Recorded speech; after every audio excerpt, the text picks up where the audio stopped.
what we've talked about before, and let's find the derivative of inverse cosh x. In other words, let's find dy dx if y equals inverse cosh x. Well, again, what is the definition? Y equals inverse cosh x. It means x equals cosh y, where y is positive.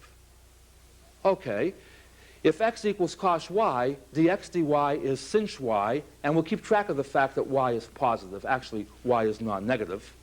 Therefore, the reciprocal of dx dy will be dy dx. In other words, dy dx is 1 over sinh y, and this would be a correct answer, except, as usual, we would like to be able to express dy dx for a given value of x. What we do now is, remembering that x is cosh y, we invoke the identity again. Cosh squared y minus sinh squared y is 1, from which we can solve and find that sinh y is plus or minus the square root of x squared minus 1.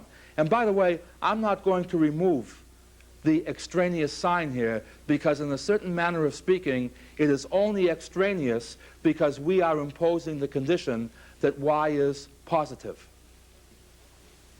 See, in other words, once we assume that y is positive, remember that since y is positive for positive values of y and negative for negative values of y, consequently the assumption that y is positive forces us to accept the fact that since y is positive, and that's what forces us, in terms of the restriction that we impose the fact that y has to be at least as big as 0, why we can get rid of the minus sign here. And so we wind up with what? Since y is the positive square root of cosh squared y minus 1, but cosh y is x in this problem. In other words, since y in this problem is the positive square root of x squared minus 1. By the way, don't be nervous here. You might say, couldn't this be imaginary? In other words, what happens if x squared is less than 1? Remember, x is at least as big as 1, so this thing here in the square root sign can never be negative. But at any rate, what we now wind up with is that the derivative of inverse cosh x with respect to x is 1 over the square root of x squared minus 1. Now, again, there's no law that says that a person couldn't have been on the negative branch of this curve.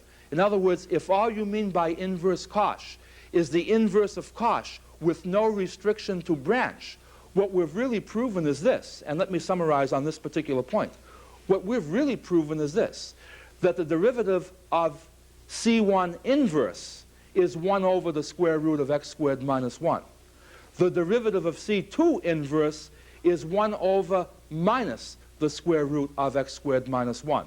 I've taken the liberty of putting the minus down with the square root sign rather than with the fraction itself to emphasize the fact that which of the two signs we choose depends on whether we're looking at the branch for which y is above the x-axis or the branch for which y is below the x-axis. In other words, what we don't want to happen here is for people to lose track of the fact that all we have done is made a convention so we can talk about one-to-one functions and inverse functions more meaningfully. But you can be on either of these particular branches. In any event, this does complete our discussion of the hyperbolic function.